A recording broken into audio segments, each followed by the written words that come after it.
I recently posted on Twitter to stop preaching single motherhood to black girls, and so many black women came for me when I posted it on Instagram. I'm not gonna lie, they bullied me into deleting it, and they had me think that what I said was wrong, but no, what I said was extremely valid.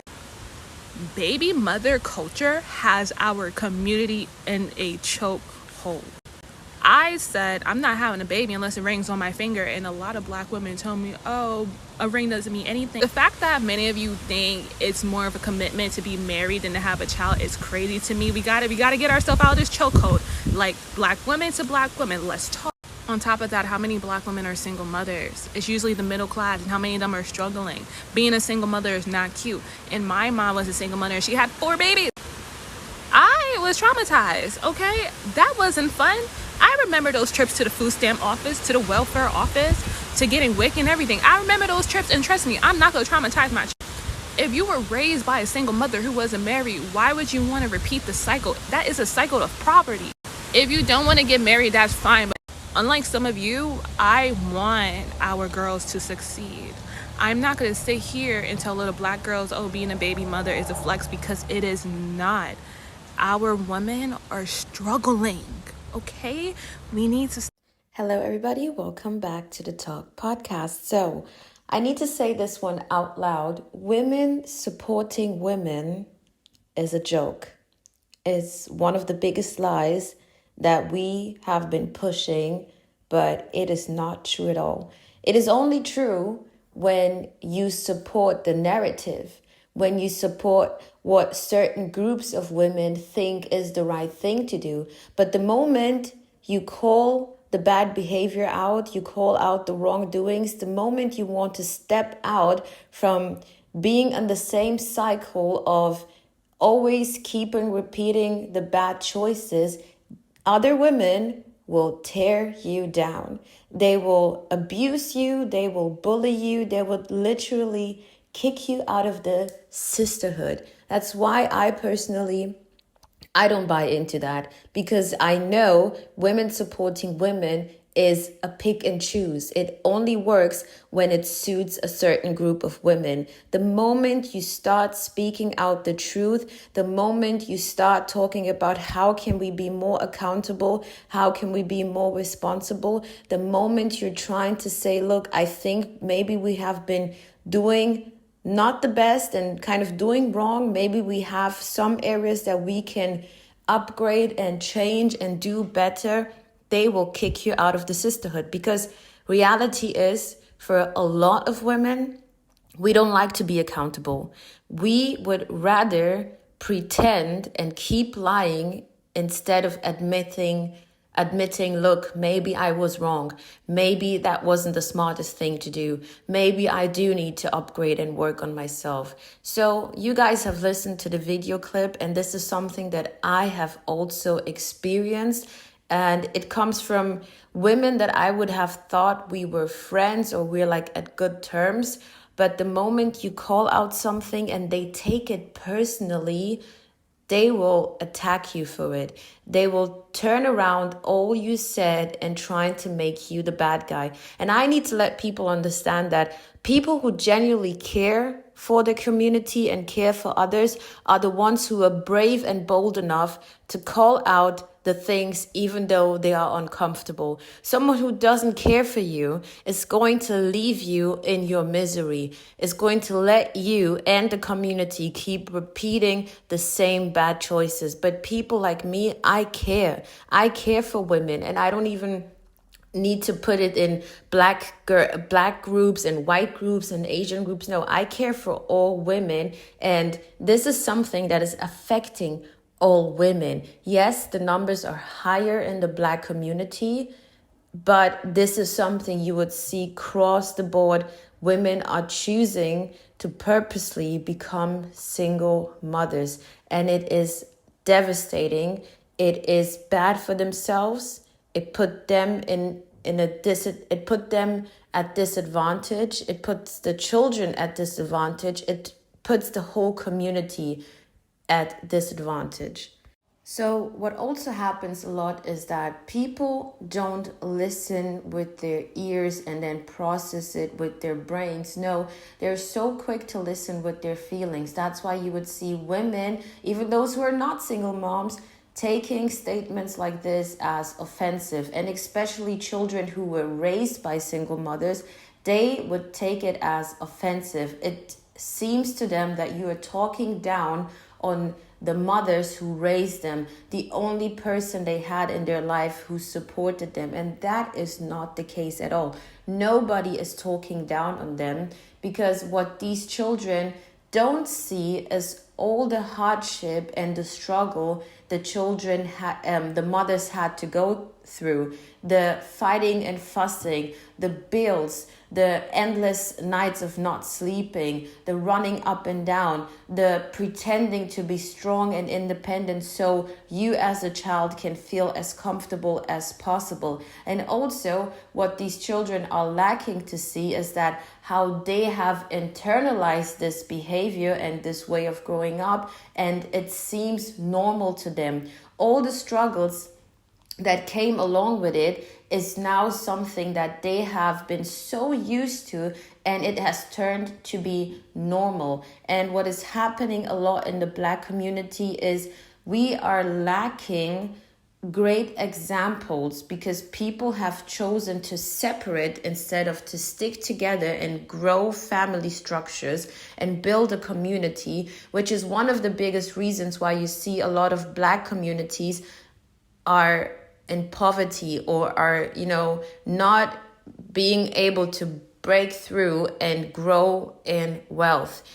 If you compare the Asian communities and other communities, the reason why they are able to strive is because the family structure, it is so important. The idea of having to do everything on your own and raising someone else on your own is quite drowning. But if you come together with people who are in the right state of mind and you create that village, as we all know that saying, it's much more easier to live life in a comfortable way and to create generational wealth. But if you are trying to do everything on your own, you're having your job, you're having the household, there's no time for you to focus on your adult life, and then you have to be on point to take care of that child that's going to have different needs and that's going to different cycles.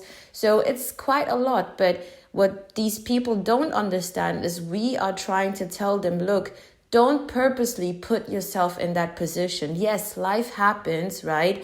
And there are always going to be exceptions where some people will find themselves in that type of lifestyle of having to raise a child on their own. But we are seeing this growing, that it has become a normal thing that women would put themselves in this hard position, trying to fight the world and raise a child all at the same time. And people who care for the community, we would actually say it out loud and say, look, this is not good for you. This is not how you should think. That's the way you are going to prove to the world that you can do it all. This is actually the best way for you to put yourself in hardship, to struggle, to never get to the place of peace. And also you're drawing your child into so much trauma because the structure of a father is missing. And we don't like to admit this. I'm going to talk about it. It has been proven that single mother households create children who tend to fall into crimes and have hard times in school, and they struggle in life, if I can put it that simple. But having both parents in the household is the best way for a child to achieve greatness. But what studies have shown is that children who grew up by being raised by a single father, the outcome is just as good as if they were raised by both parents. And that has to do with the structure, leadership, boundaries, and guidance that a father can provide. But that's going to be a whole episode on its own. So as I said, this is not just only in the Black community, but it is proven the numbers are quite high. The numbers of single mothers in the Black community is higher than in any other community. This is not to say that you wouldn't find white women, Asian women, Hispanic women, and other races or other groups of women who have this same issues. You will find that, but in the Black community, the numbers are enormous. And what I think is quite surprising, the reaction of some women, is that instead of listening and trying to try to kind of understand why someone would say things like that, is always defense. They always need to fight you, shut you down, bully you. And I have seen this a lot, that some women just don't like to be accountable. And I have been in some chats with other Black women, and the moment you speak on something that they don't want to address, that they think is putting them in a bad light, they will block you, they will shut you down, they will attack you verbally, in that case verbally, because luckily it was just a chat. But I have seen this multiple times. They like to say, oh, we want to do better. Oh, these are our requirements. Oh, these are all our high standards. But you're not even bold enough to take in what someone else is addressing. And this is not just making it up, this is actually true. I don't know why a lot of women think this is something to be proud of, being a single mother. I don't know why they think this is something we should be celebrating and we should be normalizing more and more. And even all in the sake of the child. Why do you think that should be good when we all understand that a child needs both parents? It is great for a child to have a dad and a mom involved in their life. But we are now pretending and saying, no, women can do it all. I don't need a man. And because I have my own issues, now I'm going to draw my child into this, and he's going to have, or she's going to have, the same issues too, and which is very, very bad. It is funny to me how women think it is so bad and it's so hard to commit to a man, to have a stable family, to rely on a husband and stay committed is such a bad and hard thing to do. But to be committed to having a child who's going to be around you for the rest of your life is not just only when they're 18 or 21. That child is going to be around you for the rest of your life. And that is a great commitment. So it's easier to get pregnant in the Black community, and for some women it's much more easier to just risk it and get pregnant and have a baby and face the fight of having to do it all on your own, instead of saying, oh, it's easier to be committed to a family structure. It's easier to be committed to someone who wants that the same way I want that. It's easier to be committed to someone who wants to be a provider and wants to help me, and so we can help each other and grow a family. That is, if you think about it, it's completely backwards. It doesn't make sense. Women have been so used to feeling much more comfortable committing to the government, social systems, the benefits that they think they can get out of the government structure. But it's hard for them to commit to someone who cares for you. That is so backwards. Like, you would rather put yourself purposely in the situation of having to apply so you can get support, having to fight and fill out multiple forms so you can possibly get some food, so your bills are paid or your rent is covered and all that stuff. And you need to become someone who is bound and kind of, attached to a system for you to make sure your life is moving on and the life of your children are able to move on.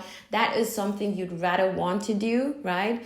Instead of saying, I have a husband, my husband has me, we have each other, we have children, and we're doing this together. No, they want to have struggle in their life. They want to commit to the government and the social systems and the food stamps and the government support. They would rather do that all in the name of I'm strong and independent, right? All in the name of I'm strong and independent. You'd rather have to fight and force yourself having 2 or 3 jobs so you can cover up the costs of life and take care of a child, instead of saying, hey, Why not have someone who's committed to this life as well, and we help each other? No, you want to be a strong and independent woman and prove the world that you don't need a man and your child doesn't need a father. You can do it all on your own, and you're coming home day to day. You're working your ass up with multiple jobs, with multiple help institutions that are going to help you through life, and you're barely seeing your child because that child, and that's for a lot of people, even people who have a stable household, at the end of the day, we're giving our child more than 8 hours to someone else who's going to be a caretaker, who's going to educate them, not really understanding and know what's always happening in that situation. Is going to be a whole another episode on its own. But you'd rather put yourself in hardship, not understanding that I could have done it different. I don't have to be strong in my work life, strong in my private life, strong in my household. When something breaks down, I need to figure out if I can find someone to help me fix it, or need to force myself to understand how to fix it.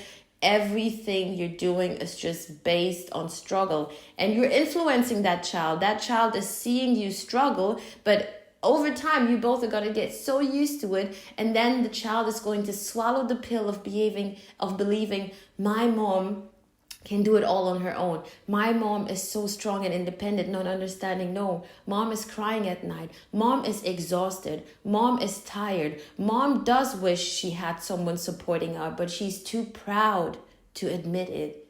And this is the cycle that's been going on, and it's just, I don't know.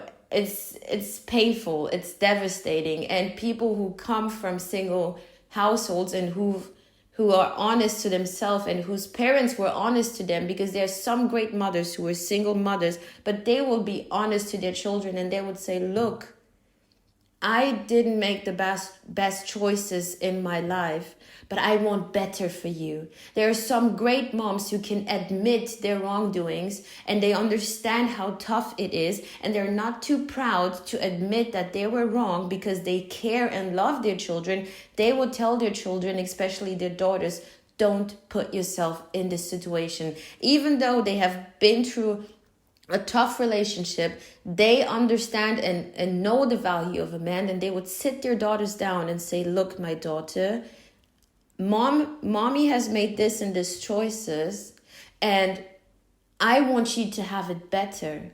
I want you to have a husband and create a family. I don't want you to struggle. I want you to be able to fall back and enjoy the support that comes from your husband. I don't want you struggling, fighting, having multiple jobs, not being to enjoy life because all you're doing is just running up and down, trying to do it all on your own. There are some mothers who have been through this life, but they care for their daughters and sons, and that's why they would take away their pride and tell their children, look, this is not the best thing. I don't want this for you. I want you to have and do better. Anyways, guys, I wish you a great one. Bye.